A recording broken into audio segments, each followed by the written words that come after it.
dhegaystayaal hal abuurada Soomaalidu ujeedooyinka ay ka maansoodaani waa wax fara badan kuwa ugu muuqaalka dheerse waxaa ka mid ah digashada waa maansada uu riyaaqu ku saansaaban yahay ee gabyaagu tiriyo maalinta ay dhibaata ku habsato qof ay cadaawad lahaayeenoo uu isagu jab u geystay amaba intuu maaro u waayay si uun gacan aantiisa ahayn ugu guuldaraystay waa tabta ujeeddada baroordiiqda oo digashadu ma tira badna wax ugu wacanba Soomaalidu wax fiican uma taqaan cid ay guuldarra ku habsatay in lagu farxo laguna digto nafsiga qudhiisu waa wax falsafada nolosha ee Soomaalida si weyn ugu dheehan sidaa darteed intuu doonaba ha nacbaadee qofku wuxuu ka baqaa mid kale oo dhibaata ku timid inuu ka daba tuuro maanso ama erayo kale oo uu reerayntiisa ku muujinayo bulshada in doora oo ka mid ah ayaa rumaysan awoodda qarsoon ee nafsiga aynu ku magacawnaa in maalin maalmaha ka mid ah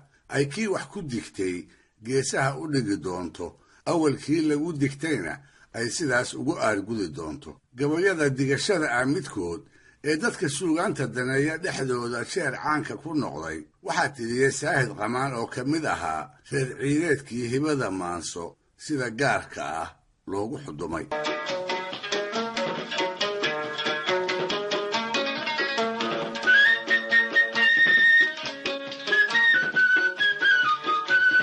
colaad baa waxay u dhaxayn jirtay jilibkii uu Saahid ahaa iyo mid kale oo aanay abtirsiina ku kala fogeyn ha yeeshee taraxumada qabyaaladdu ay kala badbaadin weyday colaaddaasi waxay garaafatay nindoor miiran iyo dhallinyaro aan weli curanoo warankii dalaysnaa uu la tegey hiddaha xoola raacatada Soomaalidu siduu ahaa howlaha gabyaaga waxa ugu weynaa xilliyadaas oo kale in colka qoladiisa uu dhiirigeliyo haddii uu guulaysto uu ammaano colkii ay jabiyeenna uu dhab ugu digto Saahidse jilibkii uu ahaa keligiis gabyaa uma ahayne wuu ugu weynaa jilibka kale ee ay colaaddu ka dhaxaysayna waxaa gabyaa u ahaa nin isna maansa curintu ay caanaha geela uga fududaydoo dubbad hiirad la oran jiray sidaa awgeed Saahid iyo dubbad waxay ahaayeen niman ay colaad maansa ka dhaxayso si walbana isugu gabya intii ay dagaaladu socdeen gabayaduna way socdeen goob kasta dabadeed waa tixafaan ah oo dhinac walba uu ku sheeganayo guulo waaweyn oo u soo hoyday iyo jab iyo naasabeel raggii ka soo horjeeday uu ku markaday la isu garaabi maayo runta la wada sheegi maayo oo cidina in lagu wiirsado ma ogola xataa haddii ragga kuwa ugu toolmoon goobtii ugu dambaysay kob cidla ah lagaga soo kacay madaxa ayaa ciidda laga ceshanayaa waase la is og yahay oo qolo waliba way ka dheregsan tahay gembigii shalay qolada kale hoog iyo ba wixii ka soo gaadhay iyo ragdoorkii lagaga makalay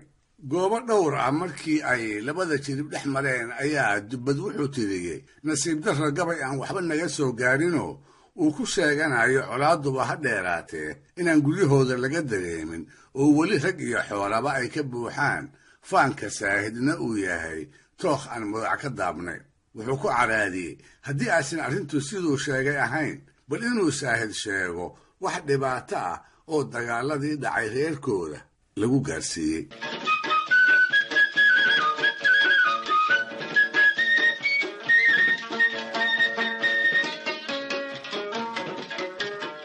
maalintaas ayuu Saahidna tiriyey gabay uu doodaa kaga jawaabayo durbadiiba warka dubbad intuu la yaabo ayuu ku malaynayaa inuu yahay maanka iyo maskaxda nin uu cudur ka galayoo halkii wax laga xusuusan jiray laga tabaaleeyey haddii kale ayuu leeyahay sidee buu u dafiraa nindoorkoodii aan ciidda wada jiifinnay sidee buu u iloobaa kolkii dabin la joogaba inaan anigu ahay ninkii u kaltirin jiray ee ninkalmeedka reerkooda laga tilmaamo birta ka aslan jiray sidee buu u iloobaa dumarkooda basaastu timihii ka murxisay ee asayda caddi madaxa u wada saaran tahay inaan anigu ahay raggii iyaga bilcamay ninkii dhegta dhiigga u wada daray sidee buu u iloobaa haweenka guryahooda jooga ee geeridii aan baday darteed aad u bartay hilbaha axanka ah sida loo kariyo ee koramada agaska ah loo bisleeyo wax kaleba ha iloobe sidee buu dubbad u iloobaa markii ay waanwaani jirto ee intuu tolweynuhuna soo dhex galo hallan labda la soo qaado inaan anigu ahay ilma adeeradiisii aan laayay ninkii sida dhadigoodka kontonka halaad ka bixin jiray isna uu yahay ninkii inta iga guddooma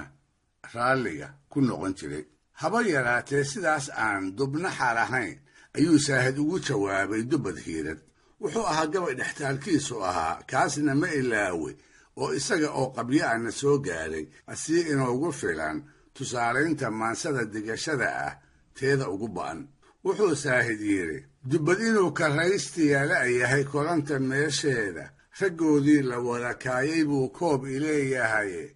kaalmaha hagoog baa la dhigay koramadoodii kaliishii walbaba midaan kirkiro wuu kal tiriyaaye axan kurus leh dumarkoodu waa karin yaqaaniine kadh haddaan ka siiyo u dilo sida kufaar gaalo sida duulka kuulaha leh baan mag u kaxeeyaaye kontankuu ku nabad qaadan jiray kaana ma ilaawe.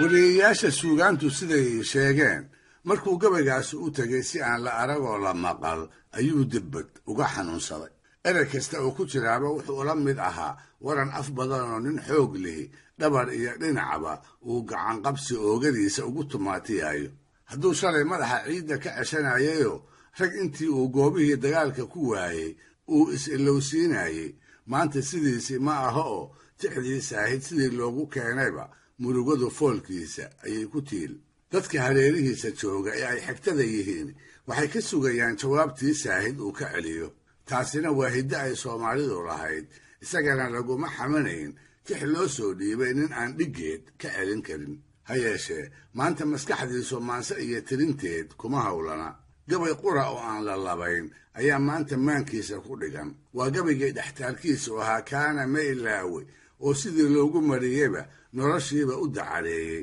xusuusta gacalkii uu dagaalada ku waayeyna dubaaqiisa ku joogteeyey. muddo haddii la joogay oo minqax iyo haasaawo ragba ay kala tageen ayaa barqadii dambe waxaa u yimi Faarax Nadiif. waa gabyaa weyn Dubbad iyo isaguna waa xigto dhow oo warmihii Saahid soo ganay isku sibay u xanuujinayeen. wuxuu ahaa nin ay jawaabtu dabnaha ka saaran tahay oo dhowr goor u hogbaday inuu Saahid u halceliyo. hase ahaatee wuxuu ku halaynayay Dubbadoo isaga tixda si toos ah loogu soo dhiibay magaciisuna uu ku xusan yahay. haddii uu kolka Faarax jawaabi lahaa Dubbad bay meelka dhac ku noqon lahayd. waxaa loo malayn lahaa inuu Saahid gabaygii kaga ilhelay dabadeedna uu u ciidan doontay sidaana uu Faarax ku gabiyey. maalintii dambe geelka reeba Dubbad oo nirga ka xeraysanaya ayuu la soo joogsaday Faarax oo isaga oo aan waxba u soo araran ku halgaaday nabar ku yeel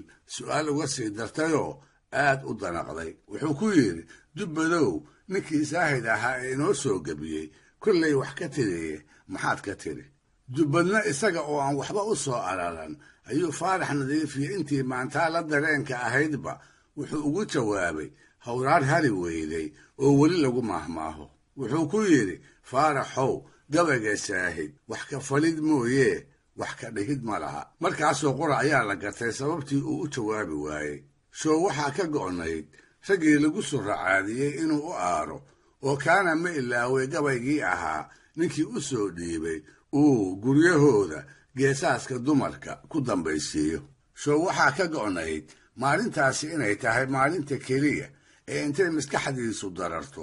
uu heli doono erayo jawaabta Saahid ku habboon oo gabaygii ahaa kaana ma ilaawe uu ku dheerin karo. dhegaystayaal barnaamijkii dhaqanka iyo hidduhu maanta halkaa ha inoo joogo waa inoo toddobaadka soo aadan iyo ku lamid ah hadduu eebba idmo.